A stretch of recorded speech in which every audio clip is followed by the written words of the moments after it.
我嫁到将军府冲喜的时候还不满15岁，我的夫君是当朝大将军之子宋怡婷。宋怡婷跟其父亲一样，也曾是战功赫赫的人物，可惜刀剑无眼，在沙场上宋怡婷无意腰脊受伤，瘫卧在床榻，如今已有数年。今年夏日，坊间突然传言宋怡婷病重濒危，宫廷御医江湖郎中请了个遍，也没见好。传言后没几日，媒人频频上我家门。不久后，将军府的聘礼下到了我家，说我的八字与宋怡婷相合，是注定好的姻缘。不过是冲喜，说的倒是好听。不知道是哪个牛鼻子老道给宋家出的主意。我娘哭着想以我未及笄为由拒了这门婚事，可是我爹不同意。他说嫁到将军府是我们这种小官宦人家多少年都求不来的福分，哪怕是5岁嫁过去做童养媳也是高攀，哪能说拒就拒？况且这婚事是皇帝赐的，父亲大人实在左右不了。大婚那天，京城异常热闹，长街十里结彩，童叟妇孺无不出来观看热闹。将军府更是喧腾，锣鼓鞭炮没休止的响，人声鼎沸，一团喜气。可是热闹归热闹，我自始至终没有见到宋怡婷。摆布了一天，我早饿了，捂着咕咕叫的肚子挨到晚间，我才被送到东院。东院是宋怡婷的院子，门前静悄悄的，与前院形成了鲜明的对比。我偷偷问院里的丫鬟，才知道宋怡婷确实已病得厉害，不喜热闹，所以大婚时免了这个院里的一阴礼数。丫鬟还说，这位宋家二爷为这场婚事赌气，本就不好好吃药的他，脾气更差了。屋里闷得慌，即便我顶着盖头，也闻得到浓郁药味，苦涩至极。别说瘫了的人，就是个正常人，在这屋里待得也难受。闷声坐了许久，在我踟蹰怎么办的时候，床上的人终于开口，声音微弱，盖头掀了吧，人都走了。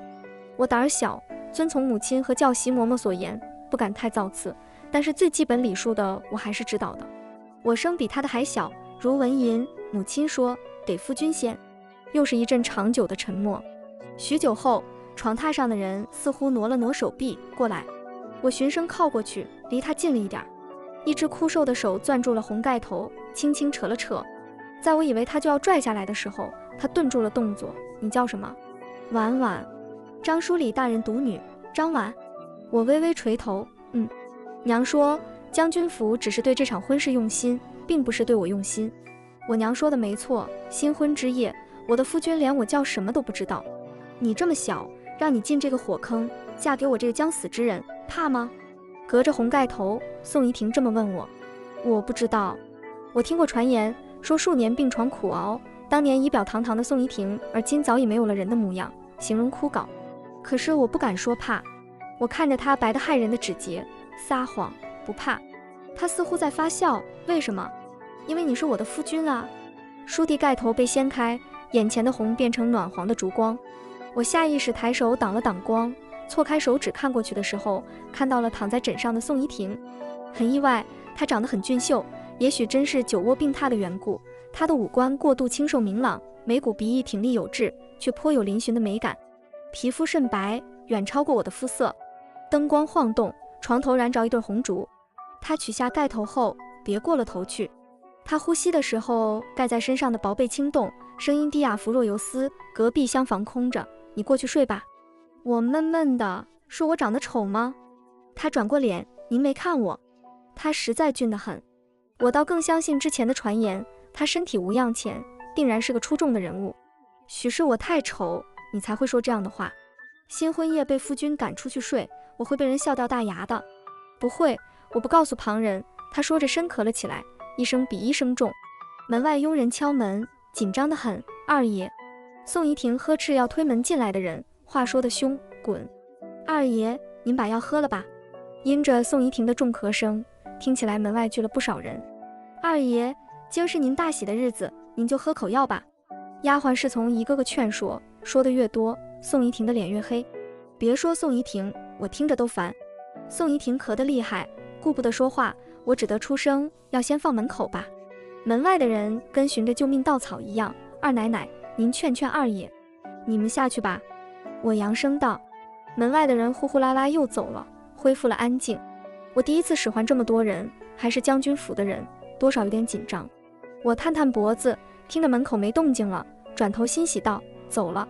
我放松下来，舒一口气，问他：“你也是怕苦才不想吃药的吗？”宋怡婷呼吸很艰涩，深喘着，饶有意味地看了我一会儿，道：“不是，那我们不一样。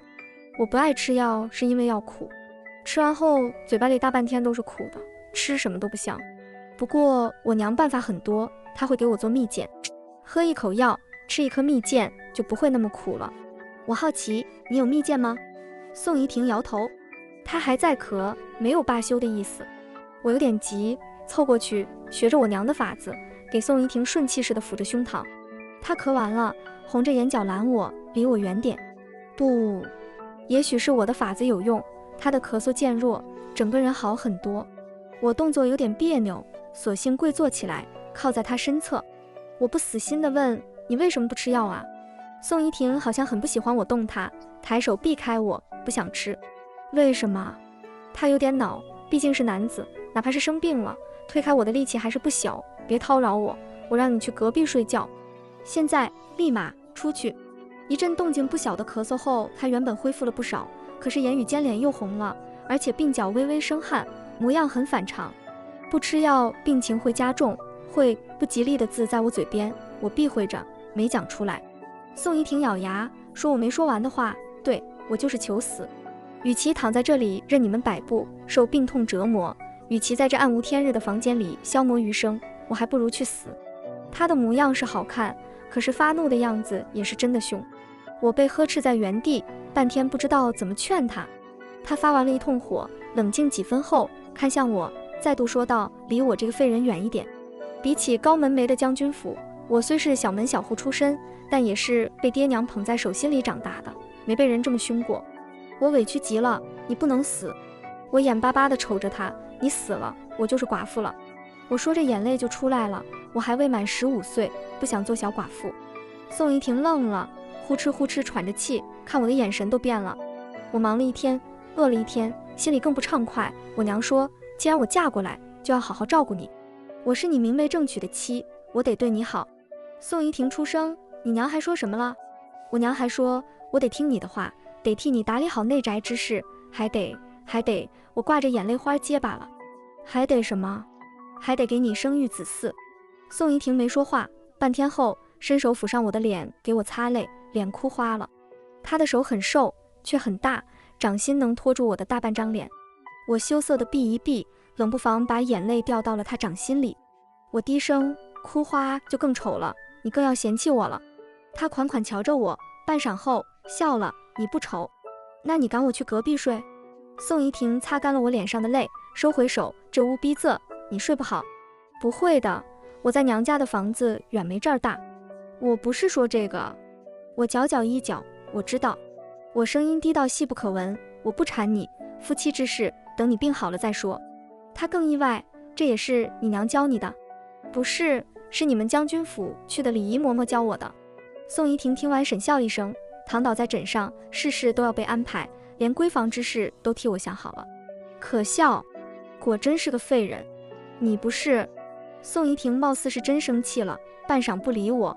我讨好的说，算八字的先生说我命里富贵，想来这富贵是你给的，骗人的东西你也信？信。我轻轻扯他的衣袖，抽抽搭搭的讨好他。相公，我饿了，您先给赏一口吃的吧，等我吃饱了才有力气享受荣华富贵。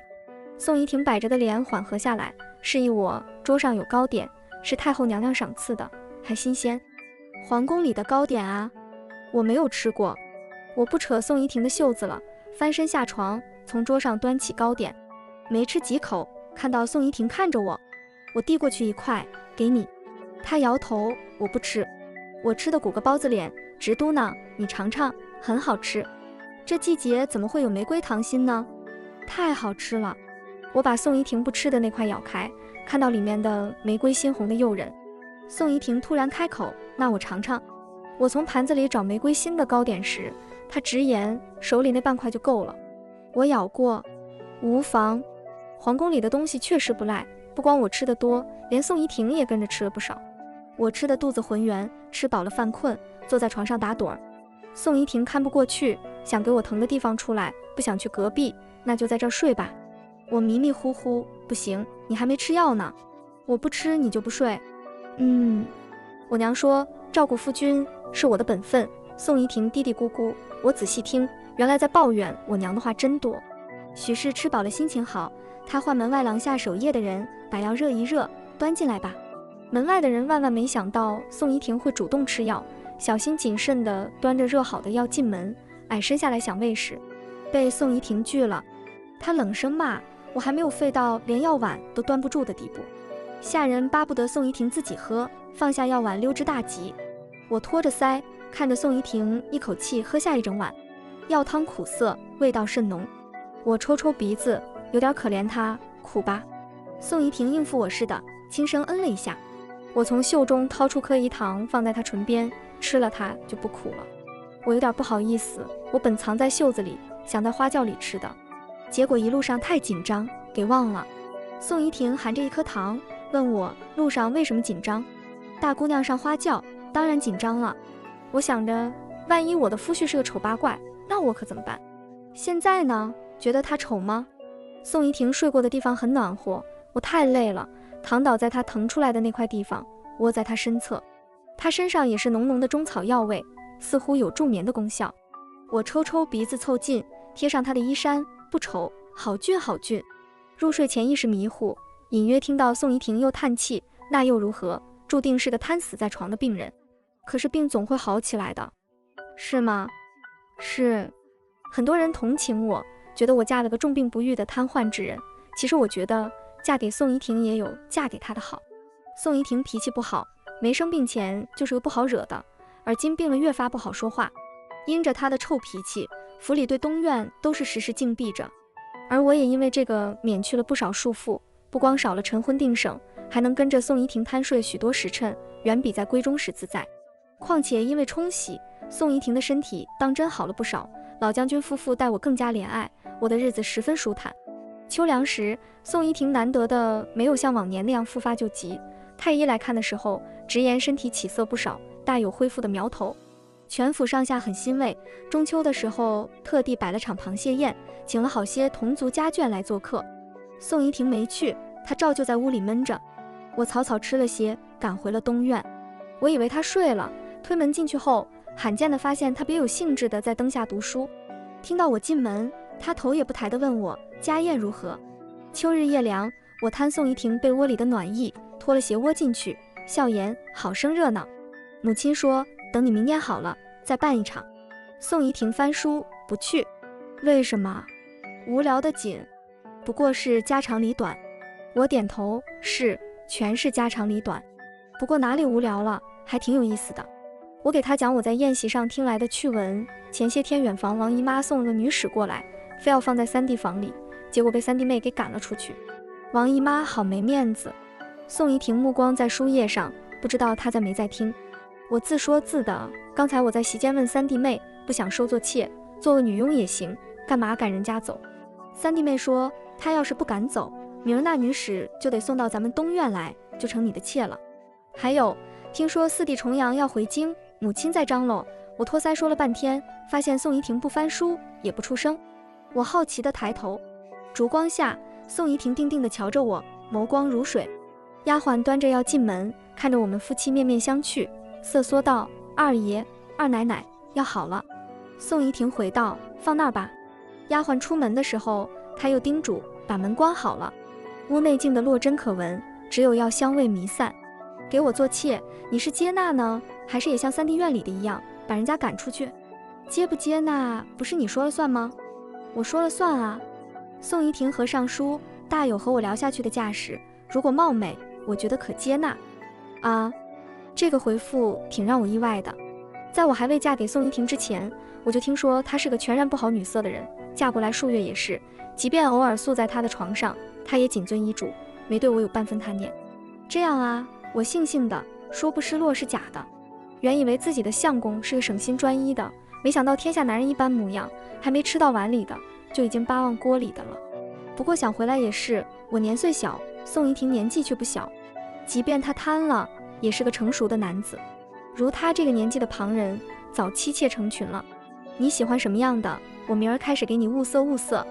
我垂着眸，挠挠鼻头说：“宋怡婷支持我，你给我喂药，我就告诉你。”这人越厉害了，洞房夜的时候还出言骂别人把他当废人，而今病情好转了，倒真做起废人来了。我不情不愿下床，端回药碗凑过去，一口又一口地喂他。我喂得不走心，他唇角沾着药汁，我也懒得理。他伸舌舔一舔，问我好苦，上次你从娘家拿回来的蜜饯呢？没了。我听岳母大人说挺多的，怎么这么快就没了？你吃得太快，吃没了。哦。再喝下一口，他又问，不会是你偷吃了吧？眼看药碗见底，我终于解脱，把碗放回去，我剜他一眼，我没有。宋怡婷出声骂咧，胆儿越来越大，敢这么瞪你相公。我往被窝里钻，何月如吃了会酒，头晕，我先歇着了。宋怡婷伸手从被窝里捞我，还早，你白日里就多睡了1个时辰，这会儿再睡，天不亮你又得折腾我。我是挺折腾他的。洞房夜之后，我确实应宋怡婷的要求搬去了隔壁，但是偶有她身体特别差时，我会过来陪她。陪她的夜里，我醒着的时候会辗转不停。宋怡婷睡眠轻，我动一动就醒了。我直往被窝里钻，不，我要歇着。她腿脚不好，力气却挺大，伸双臂抱我，抱起来把我围在臂弯里。娘子，你还没有给魏福擦洗身体呢。她靠在我身侧说，叫旁人给你擦。院里这么多伺候的，我没嫁过来前，二爷你不沐浴不擦洗了，他们不用心。我翻身面朝他，我也不用心，鼻尖擦着鼻尖而过。宋怡婷与我半寸距离不到，她周身很热，连呼吸也是热的，尽数扑在我脸上。意外的举措，两人怔了好一会。宋怡婷没有离开的意思，贴着我的脸道，你喝的酒好香，是父亲存了很久的御赐陈酿吧？我瞧着她的鼻子，真灵。她遗憾道，我惦记多少年了，真想尝尝。不能喝，太医再三叮嘱，不可沾酒，不可行房事。宋怡婷盯着我的唇，尝尝你嘴里的，你不可以吗？我在她的目光里红了脸，想着怎么挣脱时，响起敲门声。宋怡婷不耐烦，谁？二爷，夫人差我来问，二奶奶身体可好？二奶奶吃了酒，夫人命我送了养胃的汤来。宋怡婷的好兴致快没了，不用了。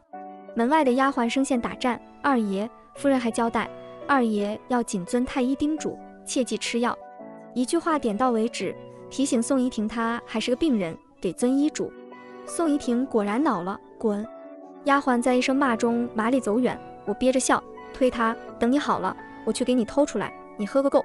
平日我们偶尔也有稍稍亲昵的举动，但是我有意避开的话，她从不强求。这次很反常，她抱着我不撒手，我就想今夜尝尝，我总不能今夜给你偷吧。宋怡婷的手抹撒我的脸，摸了许久后陡然换了画风，我不要妾，今生今世都不要，只你一个。我被说了个措手不及，愣愣地看着他，他的眸光闪动，在灯下揉成了2汪水。他的指腹摸上我的下颌，而后抚过来摁上了我的唇。他轻轻吞咽，声低沉，只你一个我都疼不了，叫我夜夜抓心挠肝，何来的功夫搭理旁人？婚前嬷嬷教的再好，也只是虚的，而今面对宋怡婷实打实的情谊，我到底慌了。婉婉，他很少叫我的名字，这一刻却叫得顺口。我不敢大声喘气，一是怕伤到他的腰，二是怕勾起他的火，手脚也不敢动。他没听到我回答，又唤一声婉婉，我轻声应了他。他展颜，眉眼笑开了，给为夫尝尝这酒吧，为夫馋了。我无法拒绝满眼笑意、柔情脉脉的宋怡婷，她跟平日里那副坏脾气的样子不一样。我抱在怀里的这个人，此刻是鲜活的，不屈服的，是有欲望的。我伸手勾住她的脖子，昂下巴，残留的不多，你要的话全拿去，足够了。她说着低头吻住了我。她哪里是贪酒，醉翁之意不在酒而已。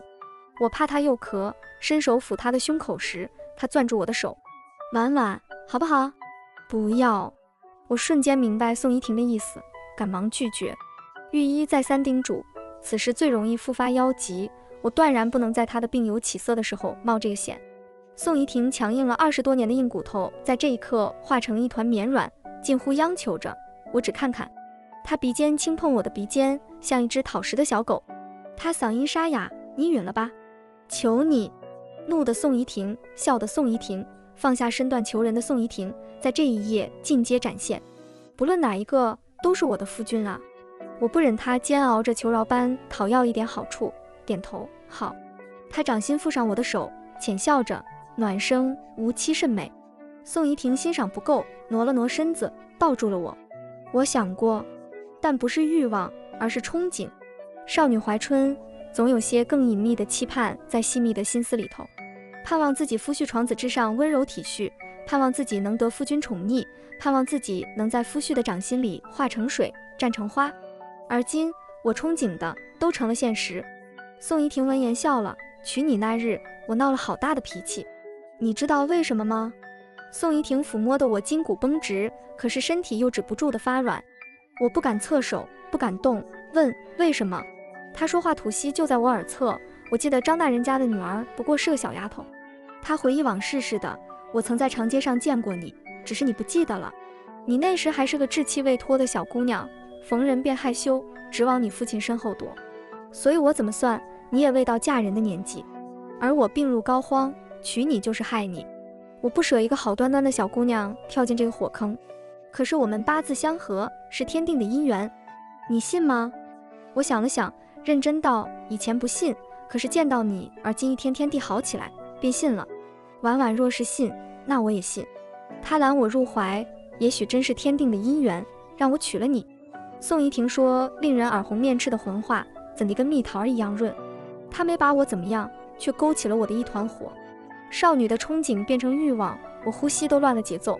我转身投进他胸膛，不自觉地说话带哭腔：宋二郎，你王八蛋，你欺负我。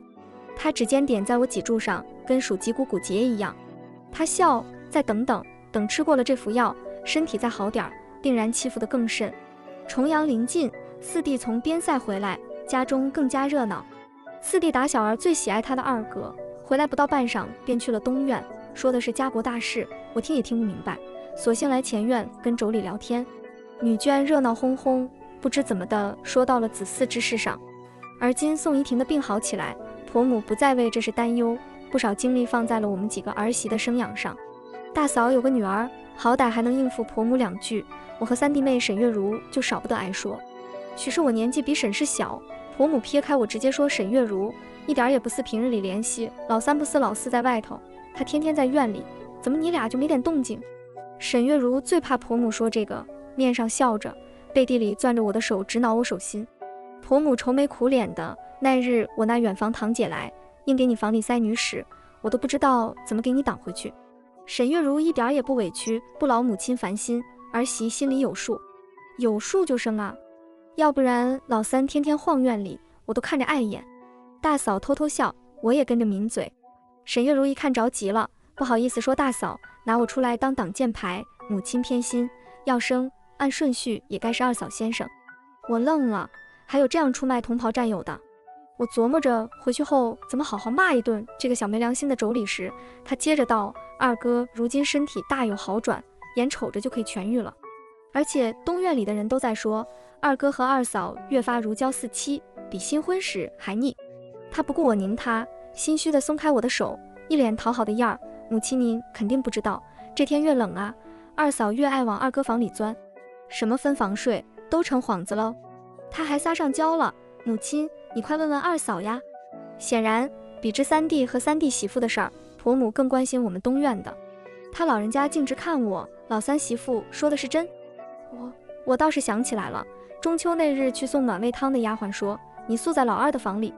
我站起来，紧张死了，母亲，我以后不敢了。太医吩咐不能行房事，我还往宋怡婷身边凑，不是明摆着让她逾矩吗？什么敢不敢的，你想睡哪儿随你。老二的倔性子，自小我就管不住他，而今娶个媳妇，叫他自己管，我才懒得管。我不敢抬头，听不出婆母这是生气了还是没生气。母亲还是替我管着吧，这小猴子调皮得很，儿子管不住，还得有劳母亲费心。宋怡婷的声音蓦地从身后响起，屋内所有人循声看过去，看到宋怡婷坐在门口的轮椅之上，椅子是木质的，前些日子做好后取回来，她嫌麻烦，赌气不用。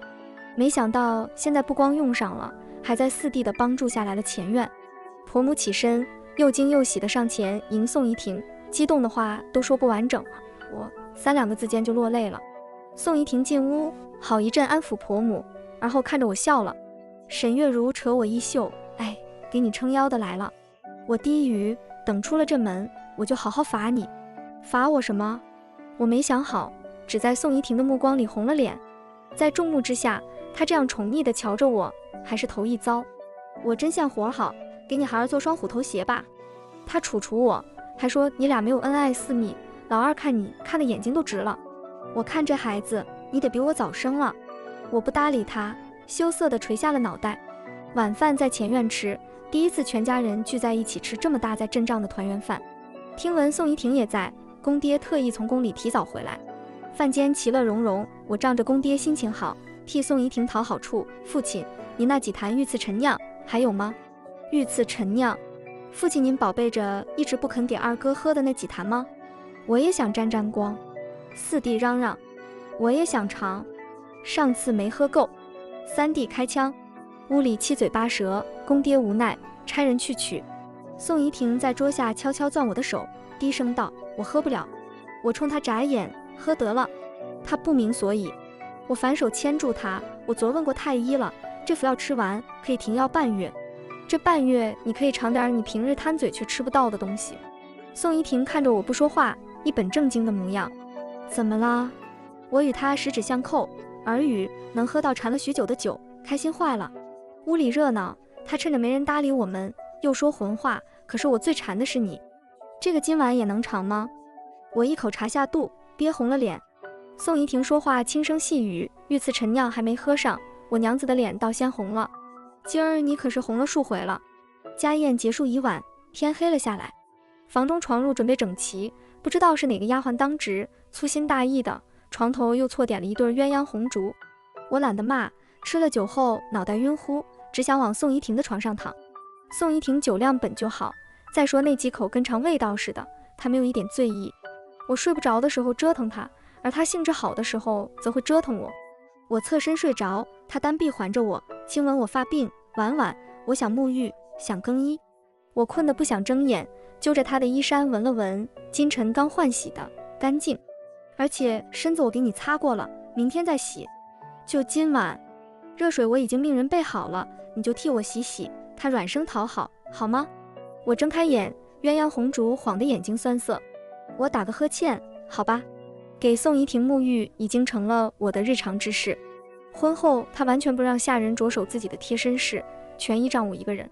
好在她泡在浴桶里时就会格外乖顺听话，泡得舒服了，唇红齿白，外加皮肤本就白皙，俏丽的不似个遭受过边关风霜的男子。她乖顺时会给我讲许多她之前从不提及的故事，尽管她从不自夸，可是她的骁勇与智谋总在这些故事里慢慢显露。我好爱故事里的她，她在重拾过去，也在憧憬未来。给她洗完夜已深，我拖着疲惫的身躯爬上床榻，窝进她身侧。我嘀咕，不回隔壁了，那屋太冷了。宋怡婷发丝还是湿的，靠坐在枕上翻那本没看完的兵书，看我嘟囔着往被窝里钻，低手也没打算让你回。我迷瞪着眼，抬头，厢房的床褥我叫人撤了，以后你宿这儿吧。秋冬夜里凉，你这手脚总是冰冷冰冷的，让人总惦记着你睡好了没。我抱着他的手臂谢他，有劳夫君。灯下，宋怡婷目光炯炯地看了我好一会儿，将书放在枕侧，伸手拨我搭在额前的头发。我担了夫君的名，却没有能力保护你，遑论为你出生入死，就是在夜里给你暖暖手足都是奢望。他的语气里难掩伤心，我心疼，主动伸手环上他的腰，安抚他，你已经对我很好了。锦衣玉食，荣华富贵，这都是我之前不敢想的东西。他抚着我的眉眼，笑道，你与我在一起，原来是图这个啊？不是。我抬眼看他，图你这人。你呢？你如此待我好，是为什么？为了什么？自问一句，他微微侧着脑袋，想得极认真。好一会儿后，他答，为了活着吧。我不明白他的意思，眨着眼看他。他的指腹在我眼睫上，睫毛快要蹭在上面。久卧在此，数年间没有一日是开心的。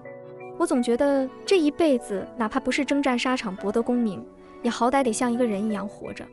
可是遇见你之前那些年，我活得毫无人样，躺在这里任人摆布，哪里会有尊严，哪里又会有活下去的信念？宋怡婷话说的沉，却没有像往常一样叹气，而是扭头看我。可是你来了，我就得活下去。她眼里带笑，我不能让我新进门的小娘子守寡，是不是？她还小，要是真守了寡，保准天天跟在新婚夜似的，哭鼻子。我否认，我没哭。那怎么红眼睛了？那天太饿了，红了眼。宋怡婷被我彻底逗开心了，指腹挪开半寸，打量我，那我看看，今日眼睛红了没？吃饱了没？